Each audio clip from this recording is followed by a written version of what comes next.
गाला assignment का paper number 1 विभाग ए का हम सॉल्यूशन आज करेंगे। यहाँ पर लिखा है सूचना अनुसार उत्तर दो। प्रश्न नंबर 1 से 24 प्रत्येक का 1 अंक है। नीचे दिए गए प्रश्नों का सही विकल्प पसंद करके उत्तर लिखो। प्रश्न 1 से 6 दिए गए हैं। बराबर 2024 का गाला पेपर है ये। तो आप देखेंगे यहाँ पर पहला दिया है द्विचर रैखिक समीकरण में A1 बट्टे में A2 बराबर B1 बट्टे में B2 बराबर C1 बट्टे में C2 हो तो उसका आलेखात्मक मतलब ग्राफीय निरूपण खाली जगह होगी। थोड़ा सा हिंदी अनुवाद करते समय थोड़ी गलती हुई होगी तो आप हमें माफ़ करना। और वीडियो को ज़्यादा से ज़्यादा लाइक करना है। 100 का लाइक का टारगेट है, जिससे हिंदी मीडियम के और भी विषय के आपको वीडियो मिल सके। दूसरे चैनल पे भी हमारे चैनल के आप एक चैनल को सपोर्ट करोगे तो बहुत सारे चैनल भी आपको मिल सकते हैं। बराबर आपको क्या करना है, ज़्यादा से ज़्यादा शेयर करना है और लाइक करना है। तो हम इसका देखते हैं कैसे करेंगे। तो इस तरह का क्वेश्चन बहुत बार पूछा जाता है, तो हम आपको बता रहे हैं कि इन तीन में से कोई ना कोई एक पूछा जाता है। इसलिए A2 बराबर नहीं B1 A1 बट्टे में A2 बराबर नहीं B1 बट्टे में B2 हो तो वह क्या है, प्रतिच्छेद करती हुई रेखा होती हैं। कैसी करती हैं? प्रतिच्छेद करती रेखा। ओके, ऐसा हो तो ऐसा आता है। और अगर वह क्या बोलते A1 बट्टे में A2 बराबर B1 बट्टे में B2 हो और C1 बट्टे में C2 तो वह समपाती रेखाएं होती हैं। समपाती रेखाएं होती हैं। तो इस तरह से हम लोग को हमारे पास ये दिया है तो हमारे पास आ गया आंसर समपाती है। और तीसरा ये है A1 बट्टे में A2 बराबर B1 बट्टे में B2 बराबर नहीं C1 बट्टे में C2 तो वो कैसी रेखाएं होती हैं? समांतर रेखाएं होती हैं। तो इन तीनों में से एक ना एक बोर्ड में पूछा जाता है, इसलिए तीनों को आप लिख के रखना, याद करके रखना है। तो हमारे आंसर ये था कि समपाती रेखाएं हैं। तो हमारे पास ऑप्शन है प्रतिच्छेद करती हुई रेखा है, B समांतर रेखाएं, C समपाती रेखाएं, D एक भी नहीं। तो हमारे ऑप्शन कौन सा आएगा? C ऑप्शन आएगा, समपाती रेखाएं। तो पहले में आंसर जो है हमको ऐसे लिखना है पहला, और यहाँ लिखना है C बराबर, इस तरह से लिखना है। और समपाती रेखा ऐसा बोर्ड में आपको लिखना है। ओके, अगर आप सिर्फ लिखेंगे ये नहीं लिखेंगे, ये लिखेंगे तो भी गलत कहलाएगा, और ये ऐसा लिख देंगे तो भी गलत कहलाता है। इसलिए आपको C और इस तरह से लिखना है। हम दूसरा देखते हैं। क्वेश्चन नंबर 2 है द्विघात समीकरण का हल ज्ञात करने का सूत्र द्विघातीय सूत्र के रूप में जाने वाला सूत्र खाली जगह गणेश शास्त्री ने दिया था। तो द्विघात समीकरण का सूत्र ब्रह्मगुप्त ने दिया था, लेकिन द्विघातीय सूत्र के रूप में जो जाने वाला सूत्र है वो श्रीधर आचार्य ने दिया था। मतलब ऑप्शन ए आता है। तो हम यहाँ पर दूसरे में लिखेंगे option A Shridhar Acharya. Okay, आगे हम देखते हैं। क्वेश्चन नंबर है हमारे पास 3 है। यहाँ पर 3 ऑप्शन दिए थे, श्रीधर आचार्य, ब्रह्मगुप्त, यूक्लिड और पाइथागोरस। तो श्रीधर आचार्य ने द्विघातीय सूत्र दिया था। द्विघात समीकरण का सूत्र ब्रह्मगुप्त ने सबसे पहले दिया था। यहाँ पर लिखेंगे कोई समांतर श्रेणी के लिए A10 बराबर खाली जगह होगा। तो A10 बराबर खाली जगह option A plus 10D, B A plus 11D, A plus 9D, A minus 9D बराबर। ये यहाँ पर ऑप्शन दिए हैं।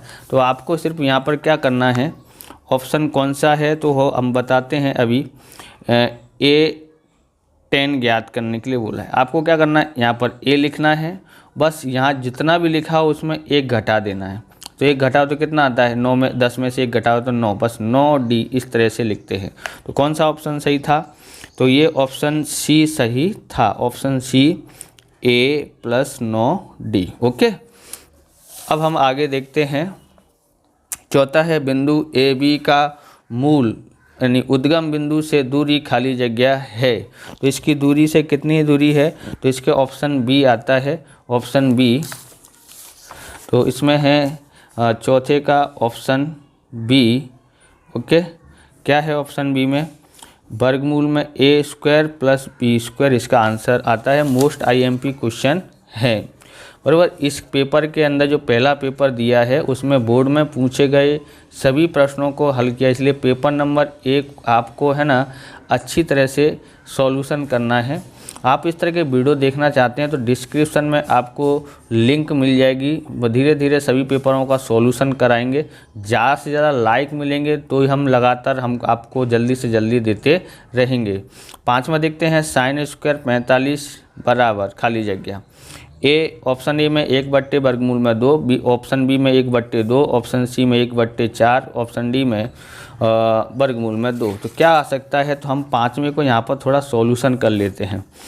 तो आपको पता है कि साइन स्क्वायर 45 है, इसकी कीमत कितनी होती है, 1/2 वर्गमूल में 2 होता है। कितना होता है, 1/2 वर्गमूल में 2। अब यहाँ पर 2 घात है तो इसलिए 2 घात लगाएंगे तो 1 का 1, वर्ग से वर्गमूल हट जाता है, 1/2 आता है। तो इसका ऑप्शन कौन सा सही है, तो हम लोग देखते हैं ऑप्शन बी सही है। ऑप्शन बी 1/2 इसका आंसर आता है। आपको इस प्रकार के वीडियो चाहिए तो डिस्क्रिप्शन में प्लेलिस्ट दी है, वहां से आप देख सकते हो। चैनल पर नए हैं चैनल को सब्सक्राइब करना, क्योंकि हम इस प्रकार के वीडियो आपके लिए लेके आते रहेंगे। लाइक भी करते रहना। चलिए आगे देखते हैं। बराबर, अब हम छठा देखते हैं। छठे में क्या दिया है, किसी माहिती के लिए x बार बराबर 15 और z बार बराबर 15 हो तो m ज्ञात कीजिए। तो यहाँ पर ध्यान रखना है, यहाँ माध्यक और बहुलक ये तीनों दिए गए हों, 3 में से एक गायब हो और दोनों की कीमत 3 में से दोनों की कीमत एक जैसी होती है तो तीसरे की भी उतनी ही आती है। आप इतना ध्यान रखना है। शॉर्ट में आपने सॉल्यूशन कर लिया है। ओके, तो हमने क्या किया है, तो m बराबर भी यहाँ पर ऑप्शन देखते हैं 30, 45, 15 और 20। तो कौन सा आएगा, दोनों का 15 है तो उसका भी 15 ही आता है। तो हमारे पास ऑप्शन है यहाँ पर छठे का, तो m बराबर 15 आता है। और हम आगे यहाँ पर ऑप्शन कौन सा था, सॉरी ऑप्शन सी 15। देखो यहाँ पर ऐसे सवाल आते ही हैं, मोस्ट इम्पॉर्टेंट है, इसलिए आपको मैं सिर्फ करने के खातिर बता रहा हूँ। अगर संख्या अलग अलग हो तो क्या करें, और यहाँ पर m पूछा है। बराबर, सूत्र क्या होता है, z बराबर 3m माइनस 2x बार आता है। तो यहाँ पर हमारे पास z बराबर 15 दिया था, 3m हमको मालूम नहीं है, और यहाँ पर दिया है 2 की जगह पर 2, और x बार बराबर कितना दिया है, 15 दिया है। तो यहाँ पर देखेंगे 15, यहाँ 3m, 15 दूनी 30। ओके, अब ये इधर आता है तो माइनस का था तो प्लस का हो जाता है, बराबर 3m। तो ये हो जाता है 45, ये गुणा में है तो ये भाग में 3 आ जाता है, बराबर m। तो m बराबर 15, 3 से भाग देंगे, 3 1 3, 3 5 15, m बराबर 15 आया है। आपको मतलब इसे सॉल्यूशन करने आपको आ जाए, इसलिए हमने ये सॉल्यूशन किया है इस उद्देश्य से। आगे देखते हैं। तो अब यहाँ पर दिया है, नीचे दिए गए विधान के सही विकल्प बने, इस तरह से कोष्टक में सही विकल्प पसंद करके उत्तर लिखो। प्रश्न नंबर 7 से 12 है, मतलब कोष्टक में 3 आंसर दिए होंगे। तो ये आपके लिए तो बहुत अच्छी बात है कि 4 ऑप्शन वाले और 3 ऑप्शन वाले 12 क्वेश्चन है, इसमें से आप कर सकते हो। थोड़ी सी मेहनत आपको करना है। यहाँ पर लिखा 7, 3 प्लस वर्गमूल में 16 यह है खाली जगह संख्या है। तो यहाँ पर हम देखेंगे 7वां सवाल है। तो 7वां सवाल में आप देखेंगे यहाँ 3 प्लस वर्गमूल में 16, 3 प्लस वर्गमूल में 16 दिया है। ओके, तो इसका 16 का वर्गमूल होता है 4 बराबर 7। बराबर, तो यहाँ पर आप देखेंगे तो सम्मेय मतलब गुजराती में सम्मेय होता है, मतलब उसका परिमेय होता है। तो ये 7 तो कैसी संख्या है, परिमेय संख्या है। बराबर, जिसका वर्गमूल नहीं हो सकता है वही अपरिमेय संख्याएं हैं। ऋण पूर्णांक तो नहीं है, तो कौन सी आएगी, परिमेय संख्या इसका आंसर आता है। तो 7वें में आएगा परिमेय संख्या। ओके, कैसी संख्या है, परिमेय है। तो हम 8वां देखते हैं, द्विघात बहुपद ax की 2 घात प्लस bx प्लस c बराबर 0, जहाँ a x बार नहीं के शून्यक x अल्फ़ा और बीटा हो। यहाँ पर लिखा है द्विघात बहुपद ए एक्स की 2 घात प्लस बी एक्स प्लस सी बराबर 0, जहाँ ए बराबर नहीं 0 के शून्य अल्फ़ा और बीटा हो तो अल्फ़ा गुणा बीटा खाली जगह होगा। यहाँ पर दिया क्या क्या दिया है, सी बट्टे ए माइनस सी बट्टे ए माइनस बी बट्टे ए होता है। तो अब हम यहाँ पर क्या देखेंगे, यहाँ पर 8वीं में, तो आपको ये समझने के लिए मैं लिख रहा हूँ, अगर अल्फ़ा और बीटा द्विघात समीकरण है तो अल्फ़ा बीटा का मतलब होता है अल्फ़ा प्लस बीटा यानी शून्यों का योगफल। शून्यों का योगफल का सूत्र क्या होता है, माइनस बी बट्टे ए होता है, और शून्यों का गुणनफल जो होता है वो कितना होता है, सी बट्टे ए होता है। तो इसने यही दिया था शून्यों का गुणनफल यानी अल्फ़ा गुणा बीटा। तो यानी यहाँ पर हमारे पास आंसर जो आएगा सी बट्टे ए आंसर आता है। ओके, तो 9वां है पासे पर अंक 4 आने की प्रायिकता खाली जगह है। तो पासे पर 4 अंक आए उसके लिए हम लोग क्या देखेंगे, तो हम लोग को यहाँ पर ध्यान रखना है पासे पर कितने अंक होते हैं 9वीं में। तो पासे पर 1 2 3 4 5 6 इतने अंक होते हैं, बराबर। देखो ये समझने के लिए मैं लिखा हूँ, आपको लिखना है कि नहीं लिखना है ये आपकी पसंद है, बराबर। हम यहाँ पर लिखते हैं, ये बोलता है 4 आने की प्रायिकता। तो 4 आने की प्रायिकता, तो 4 आए उसके लिए क्या करना है हमको, यहाँ पर कि प्रायिकता ज्ञात करेंगे। तो सबसे पहले हम यहाँ पर देखेंगे 4 कितनी बार है, 1, और कुल परिणाम कितने हैं, तो कुल परिणाम यहाँ पर कितने अंक हैं, 6, तो इसलिए 1/6 इसका आंसर आता है। मतलब आंसर जो है 1/6 आता है। ओके, अब हम आगे देखते हैं, जैसे जैसे थीटा का मूल्य बढ़ता है वैसे वैसे साइन थीटा का मूल्य खाली जगह होता है, बढ़ता है, घटता है, क्या ऋण होता है। तो हम यहाँ पर क्या लिखेंगे, बढ़ता रहता है। थीटा का मूल्य क्या रहता है, बढ़ता रहता है। तो यहाँ पर आएगा 10वीं में आएगा बढ़ता है। ओके, अब हम लोग देखते हैं 11वां। तो 11वां में लिखा है वृत्त का स्पर्शक वृत्त को खाली जगह बिंदु में स्पर्श करता है। तो वृत्त को कितने जगह पर स्पर्श करता है, तो यहाँ पर आंसर आता है हमारे पास कि जो वृत्त का स्पर्शक है ना, वो वृत्त को सिर्फ एक ही बिंदु पर स्पर्श कर सकता है। कितने बिंदु पर स्पर्श कर सकता है, एक ही, वृत्त का स्पर्शक, बराबर। तो यहाँ पर 11वीं में क्या आता है, एक आंसर आता है। और 12वीं में देखते हैं, तो नीचे दिए गए बारंबारता बटन का बहुलकीय वर्ग बताओ। तो हम लोग बहुलकीय वर्ग बता रहे हैं। वर्ग दिया 10 से 20, 20 से 30, 30 से 40, 40 से 50, 50 से 60। बारंबारता दिया 7, 6, 2000, यहाँ पर 7, 6, 16, 12 और 10।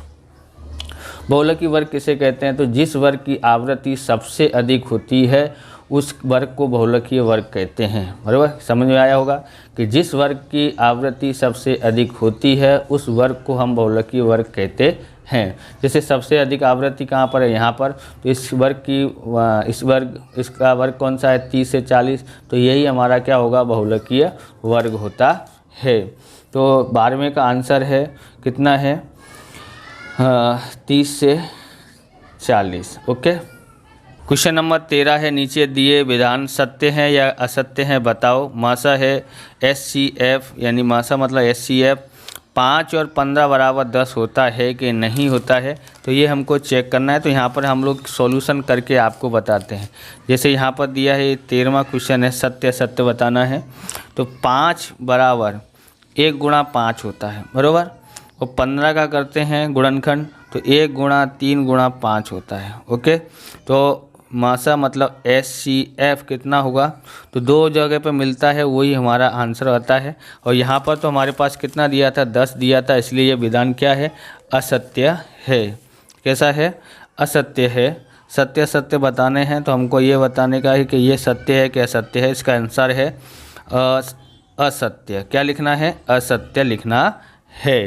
अब हम 14वां देखते हैं। 14वां में क्या दिया, आकृति के कोई बहुपद y बराबर px का ग्राफीय आलेख इस किस्से में p px के शून्यकों की संख्या 3 है। तो हम लोग देखेंगे इस पर से, ये मोस्ट IMP इस तरह से पूछे जाते हैं। आप यहाँ पर देखेंगे इस जगह पर कहाँ काट रहा है, कहाँ काट रहा है इसको, एक यहाँ पर, एक यहाँ पर और एक यहाँ पर, 3 जगह पर काट रहा है। इसने 3 बोला है, बोले हाँ सही है। तो हमारा ये मतलब क्या है, ये विधान कैसा है, 14वां सत्य है। कैसा है, सत्य है। अब 15वां देखते हैं। तो 15 में लिखा है द्विचल सुरेख समीकरण के लिए A1 बट्टे में A2 बराबर नहीं B1 बट्टे में B2 स्थिति में रेखीय समीकरण युग्म संगत है। तो अब यहाँ पर भी समझेंगे, इसमें संगत असंगत में काफ़ी पूछा जाता है। 15वां क्वेश्चन है, तो हम लोग इसके जवाब है ना, यहाँ पर थोड़ा जगह पड़ी है ना, इसलिए हम लोग इसमें से थोड़ा देख लेते हैं।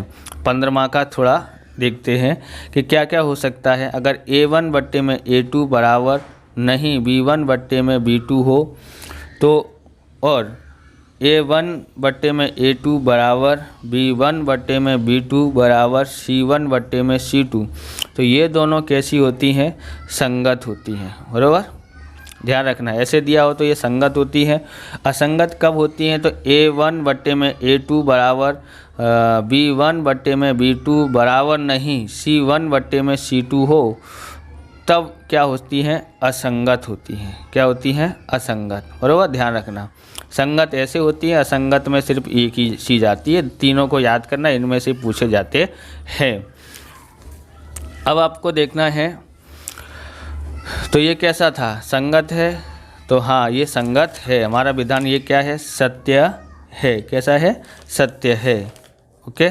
हम 16वां देखते हैं। प्रयोग की सभी मूलभूत प्राथमिक घटना की प्रायिकता का योग 0 होता है। तो सभी घटना की प्रायिकता का जो योगफल होता है वो कितना होता है, 1 होता है। तो ये विधान तो असत्य है। तो यहाँ लिखेंगे 16वां का असत्य, असत्य। ओके। आगे देखते हैं। हम यहाँ पर देखते हैं नीचे के शून्यों के एक वाक्य में, शब्द में या अंक में उत्तर लिखो। प्रश्न 17 से 20 है। क्वेश्चन नंबर कहाँ से है, 17 से 20 है। 17वां क्वेश्चन है, समांतर श्रेणी का nवां पद ज्ञात करने का सूत्र लिखो।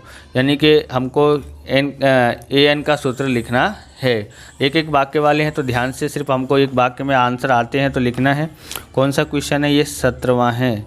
17वें क्वेश्चन में क्या आंसर आता है, an बराबर a प्लस n-1 गुणा d, ये इसका आंसर है। ओके। अब हम ज्ञात करते हैं 18वां। तो वृत्त के अधिक से अधिक कितने समांतर स्पर्शक मिलते हैं। तो वृत्त के कितने समांतर स्पर्शक मिलते हैं, ये हमको यहाँ पर क्या करना है, ज्ञात करना है। तो यहाँ पर देखेंगे वृत्त के अधिक से अधिक 2 समांतर स्पर्शक मिलते हैं। कितने, 2 समांतर मिलते हैं। तो इसका 18वें का आंसर आएगा 2। ओके।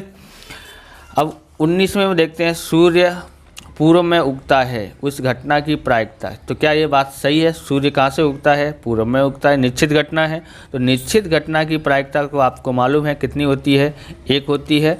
तो इसका आंसर आएगा 19वें का आंसर आएगा 1। ओके। अब हम आगे देखते हैं, वर्ग 65 से 75 की वर्ग लंबाई ज्ञात कीजिए। तो 65 से 75 की वर्ग लंबाई कैसे ज्ञात करते हैं, तो यहाँ 20वां है, तो पीछे वाले में से आगे वाला घटा दो तो इसकी लंबाई आ जाती है 10। बराबर। तो यानी वर्ग लंबाई बराबर 10 है। ओके, आंसर हो गया है। अब यहाँ पर आता है सही जोड़े। क्या आते हैं, सही जोड़े। नीचे दिए गए जोड़ी जोड़ो। प्रश्न 21 से 24। अर्धगोले का कुल पृष्ठफल। तो अर्धगोले का कुल पृष्ठफल होता है ये होगा 3 पाई आर स्क्वायर। 10 रुपया का सिक्के का घनफल कितना होता है, 10 रुपये के सिक्के का घनफल होता है तो उसको बेलनाकार समझने का।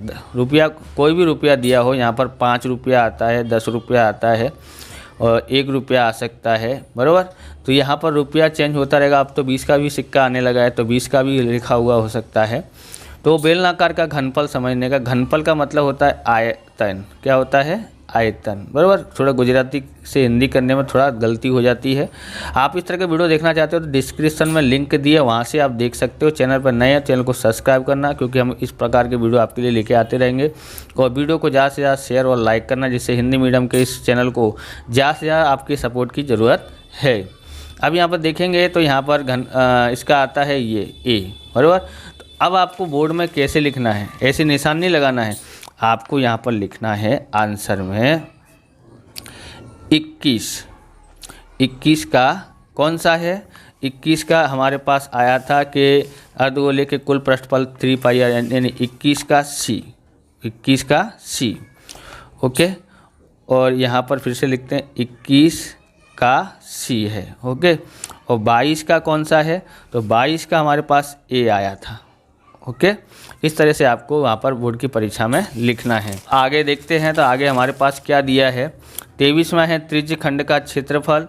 त्रिज्यखंड का क्षेत्रफल यहाँ पर क्या हो सकता है, तो ये तो नहीं हो सकता है, क्या होगा, त्रिज्यखंड का पाई आर स्क्वायर थीटा बट्टे में 360।